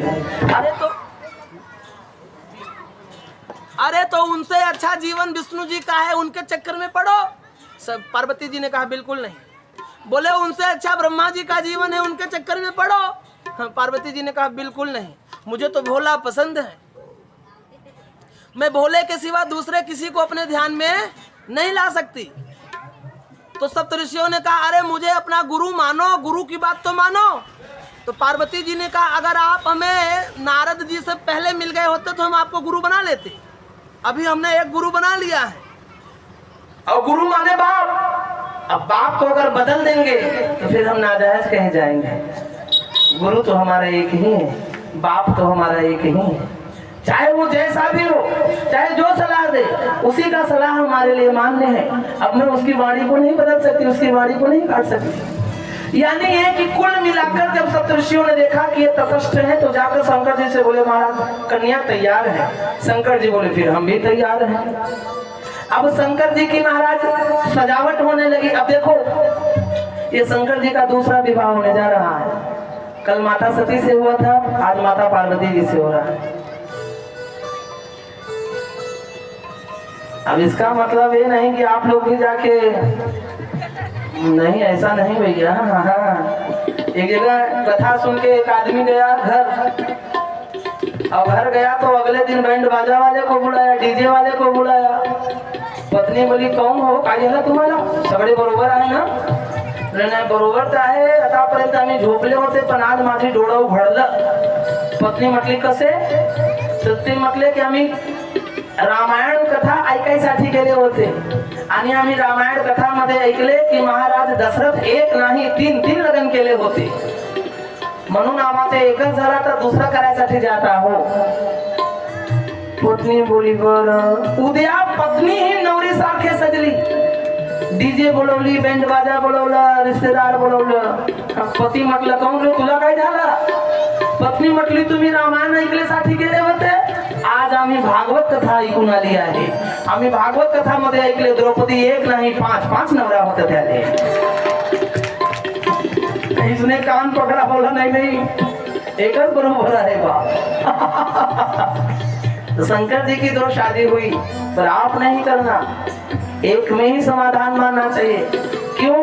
क्योंकि एक बार जो पत्नी मिल गई दोबारा वो मिलने वाली नहीं है। सती और पार्वती दो नहीं है, वो एक ही है। जो सती है वही पार्वती बनी है, उनके बहुत सारे रूप हैं। वो आद्य शक्ति है और भगवान शिव आदि शिव है, आद्य शंकर है। आद्य शक्ति तो आद्य शंकर को ही ब्याही जाती है। इस संसार में सबसे कठोर चीज है पत्थर। इस संसार में सबसे कठोर चीज है पत्थर, लेकिन पत्थर से भी कठोर चीज होता है लोहा। लोहा पत्थर को भी काट देता है। और लोहे से भी कठोर होती है आग। आग लोहे को भी जला के गला देती है।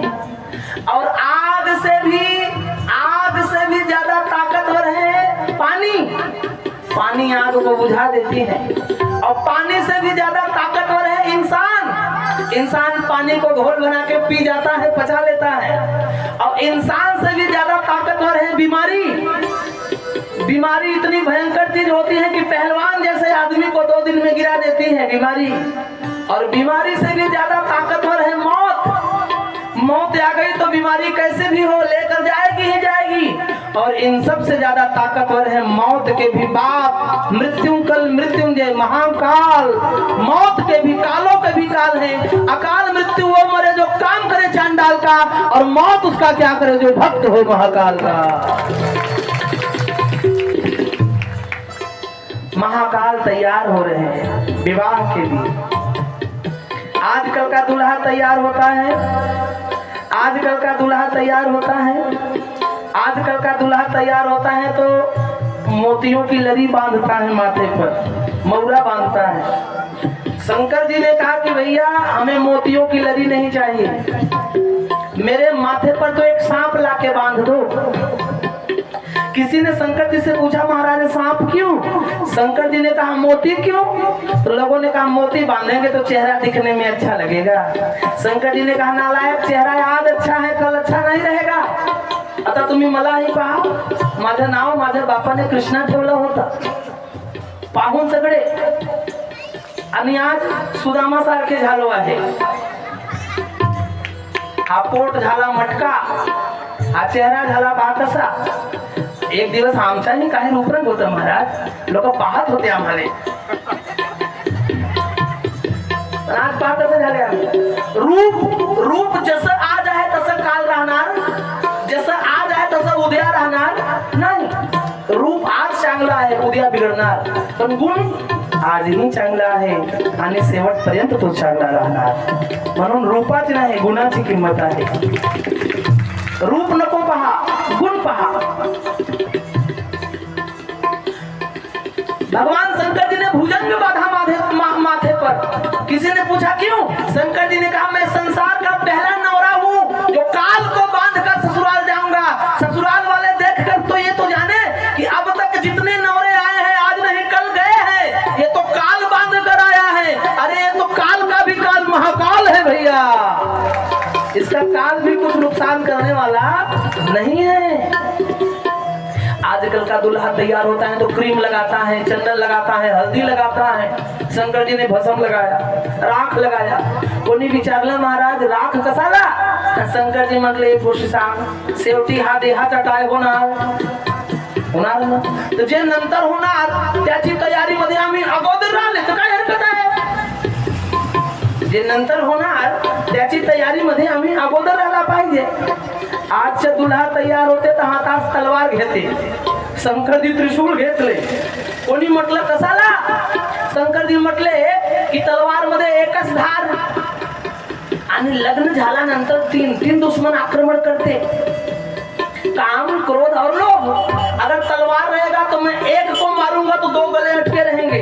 अगर मेरा त्रिशूल रहेगा तो त्रिशूल में 3 धार, एक साथ तीनों का काम तमाम. न काम, न क्रोध, न लोभ. आजकल का दूल्हा तैयार होता है तो घोड़े पर बैठता है आणि हे घोडा लय खतरनाक माणूस. शंकरजी जवळ चांगला घोडा आला. शंकरजी म्हटले हा घोडा नको, बैल बैल. नाही तर त्याला विचारायला काही वाटणार किंवा महाराज आतापर्यंत मी माझ्या सोबत चालत होत. खेत मध्ये जायचे आहे तर मी, खलिहान मध्ये जायचे आहे तर मी, मामाकडे जायचे आहे तर मी, आज सासूरवाडीला चाललं तर मलाही विसरलं. शंकरजी म्हटले माझ्या सोबत तेच राहिला आहे. आता मी सासूरवाडी मध्ये जाणार तर त्याच्यावरही बसून जाणार. लोग विचारले कौन? शंकर जी ने कहा भैया घोड़े पर बैठेंगे तो घोड़ा बड़ा तेज दौड़ता है. आणि एक ठिकाणी तसा गोष्टी झाली. नवरदेव घोडावर बसले आणि घोडा रेस वाला होता. तिथे बंड वाजला की घोडा भागला, नवरदेव गायब झाले. इथे लोक वाट पाहत आहे की नवरदेव यायचे पण आलेच नाही. घोडा गेला की नवरदेव गेले. शंकरजी म्हटले नाही आम्हाला घोडावर नाही बसायचं, आमचे तर बैलवर बसायचे. कसाला? कारण बैल धर्माचा प्रतीक आहे. बैल परिश्रमी है, बैल साहसी है, बैल हिम्मती है. बैल हिम्मत नहीं हारता. मैं भी मेरी गृहस्थी की गाड़ी में सवार होने जा रहा हूँ. गृहस्थी की जिंदगी में लय संघर्ष होते हैं. बैल जैसे हिम्मत नहीं हारता ऐसे ही मैं भी हिम्मत नहीं हारूंगा. और घोड़ा तो बड़ी तेजी से दौड़ता है लेकिन बैल धीरे धीरे चलता ही रहता है.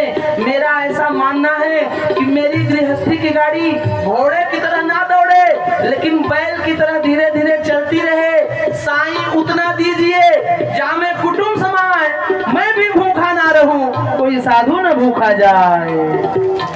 जास्ताची जरूरत मला नाही. आणि मग भगवान बैलवर बसले आणि सासूरवाडी जायसाठी तयार झाले. पण बैलाचं तोंड तिकडे आणि शंकर भगवानच्या तोंड इकडे उलटा बसले. देवता लोक पाहले. देवताओं ने देखा भगवान शंकर जी के उस रूप को तो देवताओं ने कहा अरे राम राम राम, ये क्या हो गया? देवताओं ने कहा कि बर अनुहार बरातीन भाई,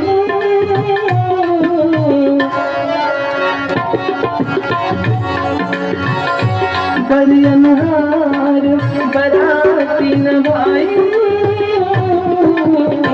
हंसी करे हो पर पुरजाई. बर अनुहार बरातीन भाई, हंसी करे हो पर पुरजाई. बर अनुहार बरातीन भाई, हंसी करे हो पर पुरजाई.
श्यामला कुंडल कंकन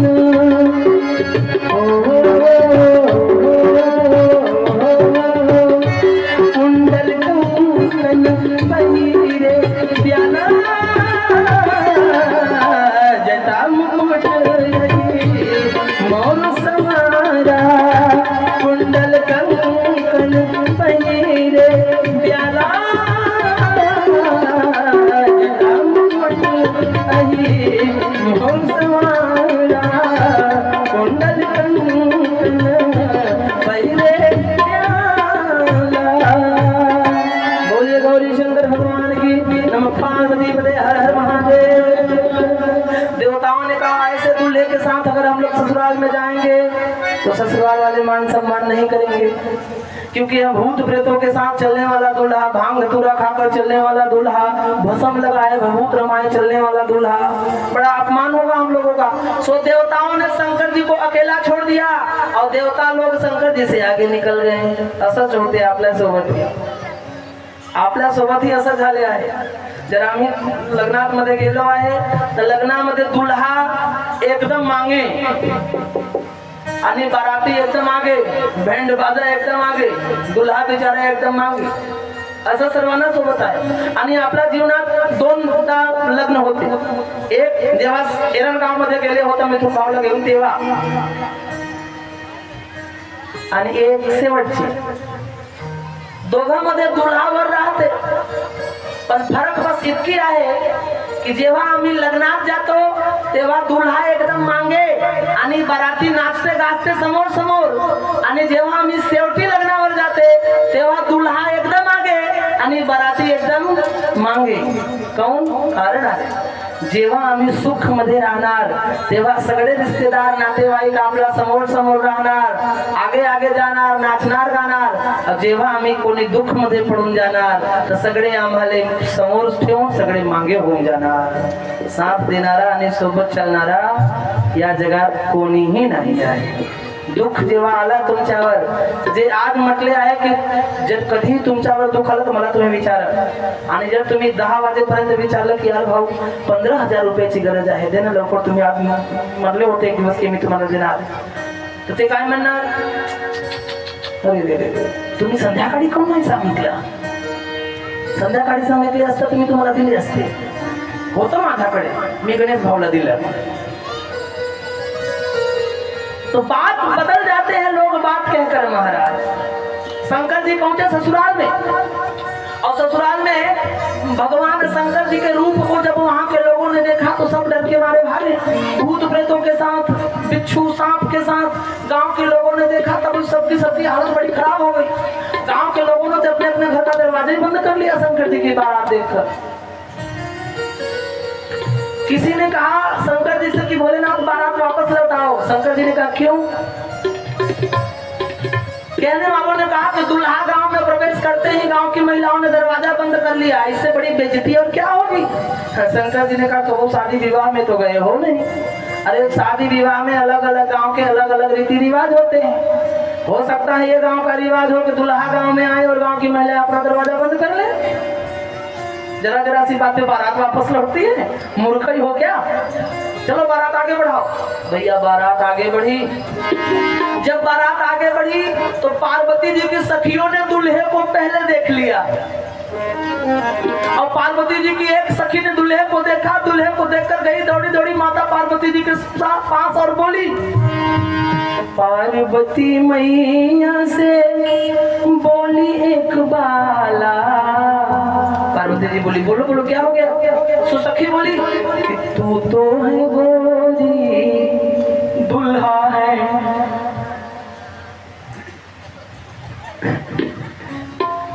काला, तू तो है गोरी, दुल्हा है काला। तब तक एक सखी दौड़ी दौड़ी आई, वो बोली कि तू लेने सारे अंग में विभूति लपेटी, तू लेने सारे अंग में विभूति लपेटी, जीवन में हमने ऐसी शादी ना देखी, जीवन में हमने ऐसी शादी ना देखी, तेरी शादी जो देखे वो किस्मत वाला, तू तो है गोरी दुल्हा है काला। तब तक दूसरी सखी दौड़ी दौड़ी आई और दूसरी सखी ने आकर पीटा ढिंढोरा, दूसरी सखी ने आकर पीटा ढिंढोरा। बोली कि किस्मत फूटी जीजा जी है बूढ़ा, दूसरी सखी ने आकर पीटा ढिंढोरा कि किस्मत फूटी जीजा जी है बूढ़ा। गले में दैया रे दैया विषधर काला, तू तो है गोरी दुल्हा है काला। तो सुन सुन बातें सबकी उमा मुस्कुराती, सुन सुन बातें सबकी उमा मुस्कुराती। और बोली कि यही है रे बहना मेरे जीवन का साथी, यही है रे बहना मेरे जीवन का साथी। तन से है काला शंकर, ओ तन से है काला लेकिन मन से उजाला, मैं तो हूँ गोरी मेरा भोला है काला, मैं तो हूँ गोरी मेरा भोला है काला। यही है रे सखी मुझको प्राणों से प्यारा, यही है रे सखी मेरा काला मत वाला, यही है रे सखी मेरा ही दिल वाला। ये तन से काले हैं लेकिन मन से उजाले हैं। महाराज आपने बकुला देखा है? बकुला बगुला बगुला बगुला वरचे चांगला होते पण आतमध्ये बेकार होते, पण बगुला से अच्छा कौवा होता है, ऊपर से भी काला अंदर से भी काला, हर जगह एक समान समझ में आता है। सब माता पार्वती जी कहती हैं इनका केवल तन काला है लेकिन इनका मन उजाला से भरा है। अच्छा एक बात और, अगर आप लोगों को काले भैरवनाथ मिले हो तो बिल्कुल चिंता नहीं करो, क्योंकि काले रंग में ही भगवान है। शंकर भगवान के देखो काले रंग के, कृष्ण भगवान को देखो काले रंग के, राम जी को देखो सांवले रंग के। अगर आपको सांवले रंग के पति मिले हो तो आपको प्रसन्न होना चाहिए। अच्छा एक और बात, पति सांवला हो तो चलेगा, पति सांवला हो तो चलेगा, लेकिन अगर पति पत्नी से ज्यादा सुंदर हो जाए तब नहीं चलेगा। जो पति बहुत ज्यादा खूबसूरत है और पत्नी अगर पति की सुंदरता में कम है तो फिर उस पत्नी की इज्जत नहीं है। इसलिए पति कैसा भी हो पत्नी संभाल ले जाती है, पत्नी चला लेती है, लेकिन अगर पति सुंदर हो जावे तो महाराज वो पत्नी का अपमान करता है। इसीलिए माता पिता पहले से ही दूल्हा देखते हैं कि भैया दूल्हे से ज्यादा सुंदर हमारी बिटिया दिखनी चाहिए, ताकि ससुराल में जाने के बाद हमारे बिटिया का मान सम्मान बना रहे। इसलिए जब सांवला भेटला है तो तुमच्यासाठी चांगला आहे, देव भेटला आहे, तुम्हाला देव माणूस भेटला आहे। एक सासूबाई आपली मुलगी आणि मुलगा दोघांचे लग्न केली आणि लग्न झाल्यानंतर दोघं गेले आपल्या आपल्या घरात। सूनबाई आली घरात, मुलगी गेली सासरवाडीमध्ये। तर एक समोरची आई म्हटली का हो तुम्ही एकच मंडप मध्ये दोघांना लग्न केलं, कसं आहे तुमच्या मुलगीचे घरदार? ते म्हटली काय सांगू आत्याबाई, आमची मुलगी तर राणी बनून त्या घरी राज करत आहे आणि आमचे जे जवाई बापू आहे ते देव माणूस आहे, त्यांच्यासारखे कोणीच नाही। आमची मुलगी आराम से 7 वाजेपर्यंत झोपून राहते आणि आमचे जवाई बापू सकाळी 5 वाजेपर्यंत जागते, रात्रीचे भांडण घासते। झाडू पोछा लावते, किचन मध्ये जाऊन रसोई मध्ये जाऊन चहा बनवते आणि आमची मुलगीला चारपाईवरून पलंगवरून जाऊन त्याला चहा पाजते. देव माणूस आहे, देव माणूस. पारवामध्ये जर कधी बाजार गिजार राहते तर साडी गेडी ही दिलावून देते. देव माणूस आहे, देव माणूस. आमच्या जवाई बापू सारखे सर्वांना जवाई बापू भेटलं पाहिजे. तर मग विचारली, आता हे जे सुनबाई घरी आले आहे याचे काय हालचाल आहे? काही नको विचारू आत्याबाई, ज्या दिवशीपासून सुनबाई घरी आली आहे तोच दिवसापासून आतापर्यंत माझा मुलगा बिचारा जोरूचा गुलाम झाला. सकाळी 5 वाजेपर्यंत जागता तो नालायक, भांडण घासता, झाडू लावता, चहा बनवता आणि पलंग पर जाऊन त्या सुनाला चहा देता. पारवामध्ये जाऊन तिला साडी गिडी ही बाजारात मधून खरीदून देता. तर ते आत्याबाई म्हटली, हेच काम तर जवाई बापू पण करत आहे, ते देव माणूस. आणि हेच काम मुलगा करत आहे, तो जोरूचा गुलाम. काऊन? का बरं? 2 डोळा कशाला? जवाई बापू यही काम बिटिया के लिए कर रहे हैं तो वो अच्छे हैं, और यही काम बेटा बहू के लिए कर रहा है तो बुरा क्यों है? आखिर बहू भी तो हमारी बेटी जैसी ही है ना. इसलिए मैं बार बार बोलता हूँ कि बहू को अपनी बेटी जैसा समझना चाहिए. उसको भी वो सुख मिलना चाहिए जो सुख उसे उसके मायके में मिला है. अगर उसका मन नहीं दुखेगा तो हमारा घर परिवार बड़े अच्छे से चलाएगी. गौली बाबू, सुरेश बाबा, बरोबर आहे की नाही? म्हणून जर सून घरी आली, जर तुम्हाला असं वाटते की आमचा हा सून आमच्या घर चांगला चालवणारी पाहिजे, म्हणून महाराज सुनाला आपली मुलगी सारखे समझा. माता पार्वती जी के सामने माता पार्वती जी ने कहा, वो तो दिल वाले हैं, भले काले हैं तो क्या. फिर माता मैनावती जी के सामने शंकर भगवान पहुंचे और किसी ने मैनावती जी के कान में कह दिया यही दुल्हा है. जब मैनावती के कान में खबर गई कि यही दुल्हा है, तब तो मैनावती जी भी घबराई और मैनावती जी ने आरती की थाली नीचे गिरा दी. अब नंदी ने शंकर जी से कहा, भोलेनाथ अब बारात वापस लौटाओ. शंकर जी ने कहा, आता काय झाला? नंदी मतलब महाराज सासू आई आरती उतारने को कौन कहे, आरती की थाली नीचे गिरा दी. शंकर जी ने कहा, तुम्ही झाले बैलचे बैलच. मोठी बुद्धी आहे तुमचं, ज्ञान आहे नाही. अरे आरतीची थाली ते गिरवली नाही, आरतीचे ताट माझ्या पायात पडला आहे. हो बैल म्हटलं कशाला महाराज? शंकर जी बोले कि आरती की थाली में छोटा सा दीपक, उसने देखा कि मेरे माथे पर चंद्रमा विराजमान है जो सारे संसार को रोशन कर रहा है. सो हमारे शर्म के चरण में पड़ा है कि भैया जो माथे पर चंद्रमा सजा के लाए हैं उसके सामने छोटे से दिए की क्या औकात.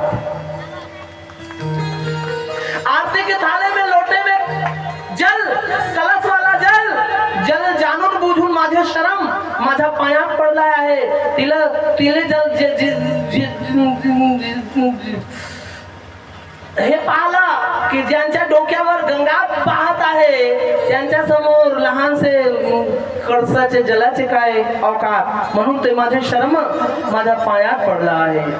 फिर महाराज माता मैनावती जी ने अपनी बिटिया पार्वती जी को बुलाया और पार्वती जी का हाथ शंकर जी के हाथ में दिया और शंकर जी के हाथ में देकर बोली, महाराज एक निवेदन है, आज आप मेरी बिटिया का पाणी ग्रहण करने जा रहे हैं, मेरी बिटिया को ससुराल में बड़े अच्छे से रखना. शंकर जी ने कहा, आप चिंता मत करो माता जी, जैसे मैं रहता हूँ वैसे ही आपकी बिटिया रहेगी ससुराल में. फिर जब विवाह हो गया तो माता मैनावती जी ने हाथ जोड़कर कहा कि कर्पूर गौरमा. शंकर जी से बोली, हे प्रभु आपका यह रूप अच्छा नहीं लग रहा है, आप अपना रूप दिखा दीजिए. तो विवाह में पहले दिन केवल 1 दिन के लिए शंकर जी ने अपना रूप दिखाया. तो जब शंकर जी ने रूप दिखाया तो शंकर जी कैसे हो गए? कर्पूर गौरम. जितना गोरा कपूर होता है उतने गोरे शंकर भगवान हो गए. अब कपूर के समान गोरा क्यों? चावल के समान गोरा क्यों नहीं? शक्कर के समान गोरा क्यों नहीं? दूध के समान गोरा क्यों नहीं? संगमरमर के समान गोरा क्यों नहीं? बर्फ के समान गोरा क्यों नहीं? कर्पूर के समान गोरा क्यों? कारण चावल मध्ये कंकड आहे, दूध मध्ये ही दूध जलू शकते, दूध ही काला लाल होऊ शकते, होते की नाही? बर्फ ही पाणी बनवू शकते, बदलू शकते.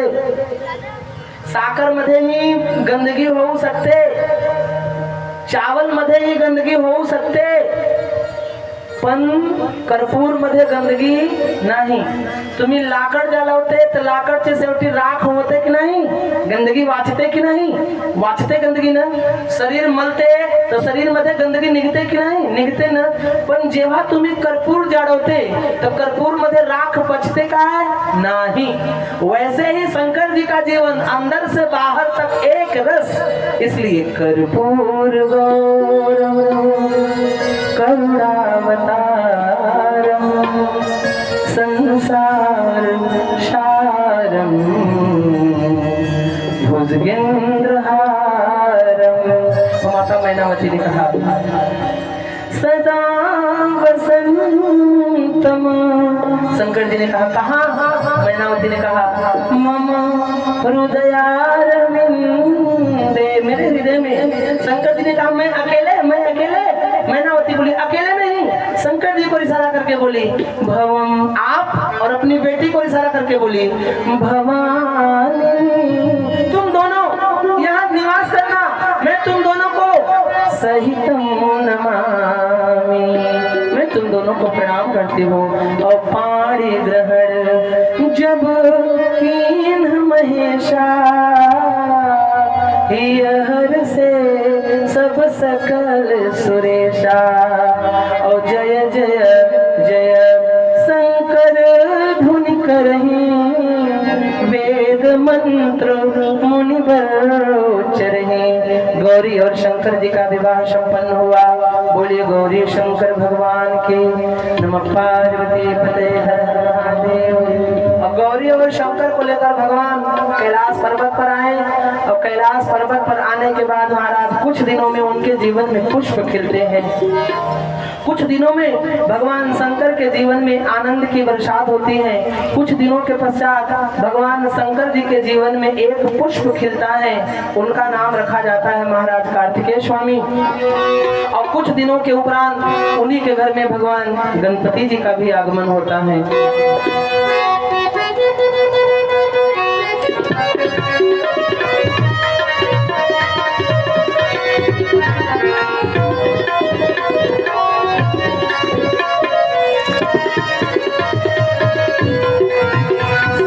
ढोल शरण में आप आए, यहाँ भोल नाम अमृत बरसे. श्री ढोल शरण में आप आए, यहाँ भोल नाम अमृत बरसे. यहाँ भोल नाम अमृत बरसे, यहाँ भोल नाम अमृत बरसे. श्री ढोल शरण में कर से.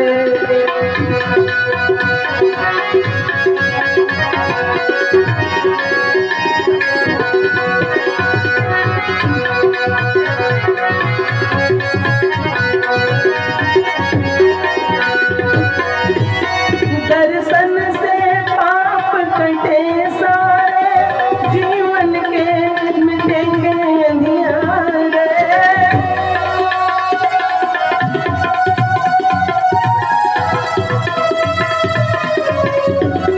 दर्शन से पाप कटे सारे, जीवन के मिटेंगे अंधियारे. नैनों से नैन मिला प्यारे, यहाँ बाबा नाम अमृत बरसे. नैनों से नैन मिला प्यारे, यहाँ बाबा नाम अमृत बरसे. यहाँ बाबा नाम अमृत बरसे, जिसे पीने को दुनिया तरसे. यहाँ बोले नाम अमृत बरसे, जिसे पीने को दुनिया तरसे. श्री भोले शरण में आप प्यारे, यहाँ भोले नाम अमृत बरसे. श्री भोले शरण में आप प्यारे, यहाँ भोले नाम अमृत बरसे. श्री भोले शरण में आप प्यारे, यहाँ भोले नाम अमृत बरसे. श्री भोले शरण में आप प्यारे, यहाँ भोले नाम अमृत बरसे. श्री भोले शरण में आप प्यारे, यहाँ भोले नाम अमृत बरसे. श्री भोले शरण में आप प्यारे, यहाँ भोले नाम अमृत बरसे. पार्वती पते हर हर